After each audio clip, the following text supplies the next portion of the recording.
All right, what's up? I just wanted to do a quick little video, a little bit out of the ordinary compared to the normal race car stuff. First off, that box truck was yellow. We color changed that. Fast scuff and spray. We used equipment, trailer paint, ALK 200. $2,500 is what we get on these jobs all over. That is literally just scuff them down with Scotch-Brite, tape them up, and shoot them, change them. They're for construction companies, stuff like that. Really good gig. But what I wanted to talk about to y'all today real fast is a did you know video on this little Honda. So this little guy right here was a tow in. It got hit in the rear and it has damage. You can see the floor is buckled right here. You can see where the factory stuff is cracking, and then you can see all the damage right there to the rear frame rail. The door gap is also tighter over here. If you look right here in the corner, it's really tight because basically the body of the car is bent down. So this is a total loss. The insurance company totaled this. However, the insurance company went back and forth with the owner about keeping this. Now this car has over 300,000 miles. Owner claims that the motor has under 150, and so the owner was thinking about keeping this car and buying this vehicle back, basically. He stopped by last week and decided, I guess, that he was not going to do that because the insurance company just called me and they wanted the total owed on this vehicle. Now this vehicle was just towed in and we didn't repair it, as you can see. So it has sat here. It was originally behind the gate.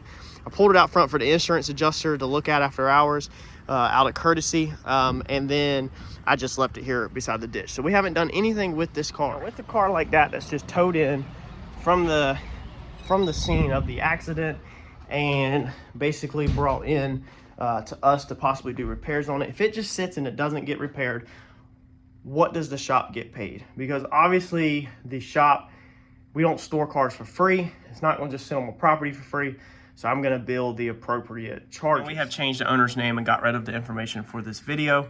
But I just got the phone with the insurance company and has turned these charges into them. So we get $50 a day storage here in Wilmington, North Carolina. That's the going rate. Storage started back on the 24th, so it has sat on my property for 29 days, bringing your storage total to $14.50 for that thing sitting there.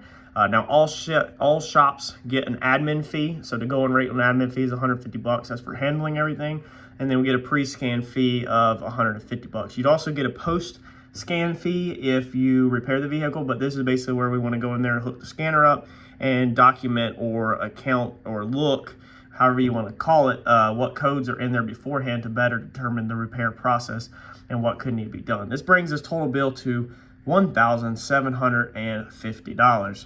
So now that we have turned that bill into the insurance company, if they have, normally they have a certain dollar amount that the auction, we didn't turn it into insurance company, we turned it into the auction. So either Copart or IAA calls, gets this bill, and then they pay it. So IAA or Copart pays the shop the bill, and then they send that to the insurance company, and the insurance company reimburses the auction. So the auction is always the one paying the shop, the storage bills or whatever like that. So as long as it's not past the threshold, so insurance companies will set a threshold. They're basically like anything under 1,000, anything under 2,000, just pay it, don't call us. But if it crosses that threshold, then the auction will have to call the adjuster and get approval on why this bill is so freaking high. Now I was speaking with Randy the other day about it just out of curiosity, and I know he currently has one.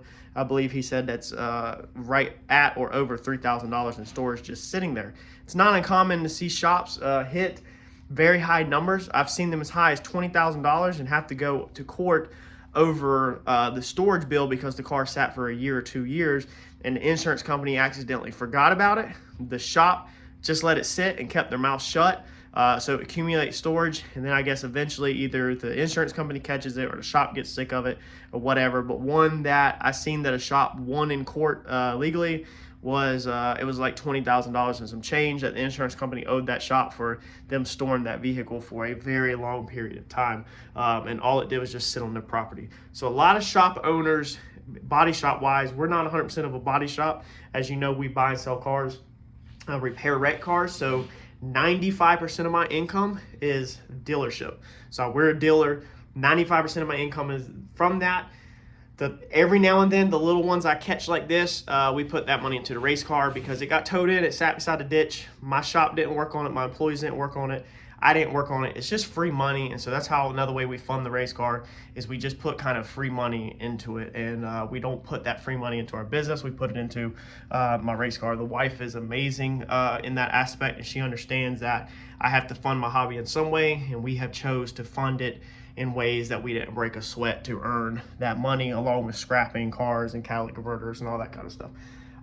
So that's another way shops just make money off of your car sitting. So as soon as you get an accident and your car goes to the storage yard, if you're having an issue with the tow company wanting to release your car, it's because they're wanting to clock that storage. That's all it is.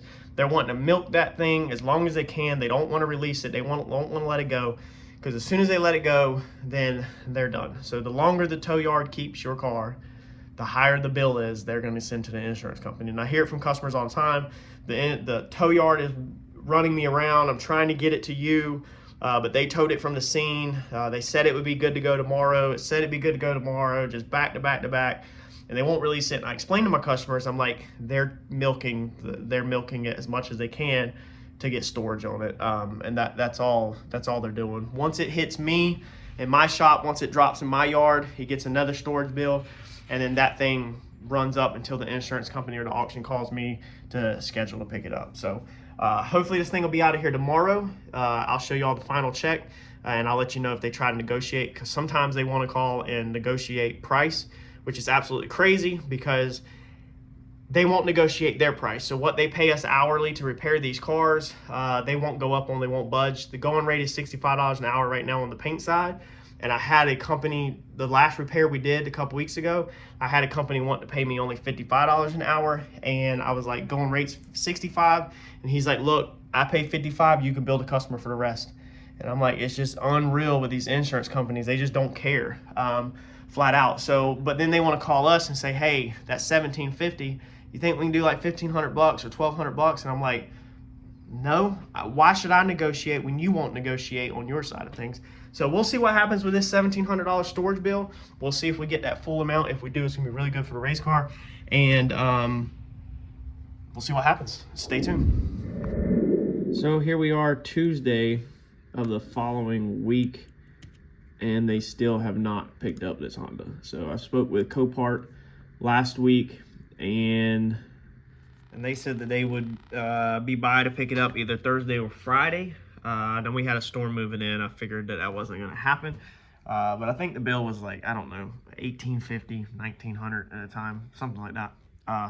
Anyway, they didn't show up. The rollback didn't show up. Monday, rollback didn't show up. The owner has come and pulled his license plate off the back, so the owner has got his stuff out of the vehicle. It's literally just waiting on Copart. Copart knows that it's here. They have called to collect the total charges, and they just have not showed up. So every single day they don't show up, it's $50 more. So as of Tuesday morning, they have just rolled a $2,000 storage bill, and it's just still sitting on my property. This is what we deal with. I love the money. I'm not complaining.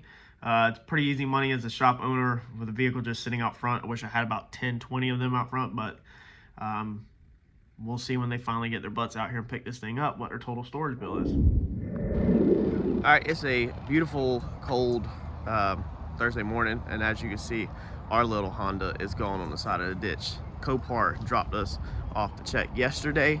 They picked it up with a rollback, got it out of here. Then they were supposed to pick this thing up last Thursday, and they ended up actually picking this thing up on Wednesday of this week.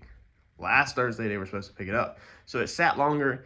It ran up more storage, and what we ended up with was a whopping $2,050. That ended up being the total storage on that truck, which is pretty decent race car money, if I must say myself. So that goes straight to the race car, so there's $2,000 off of what we owe on that. And I just wanted to share with y'all how certain little parts of the body shop life or the dealership life works. Hopefully you found it interesting. Last time we covered a storage bill, a lot of people actually got pissed off. We'll see what the feedback is this time, but life goes on. This is how every single body shop in the freaking United States of America works, and this is how most mechanic shops with storage bills and all that stuff works, and this is how shops make some pretty easy freaking money. So smash that like button, and I'll catch y'all in the next video. Thanks, y'all.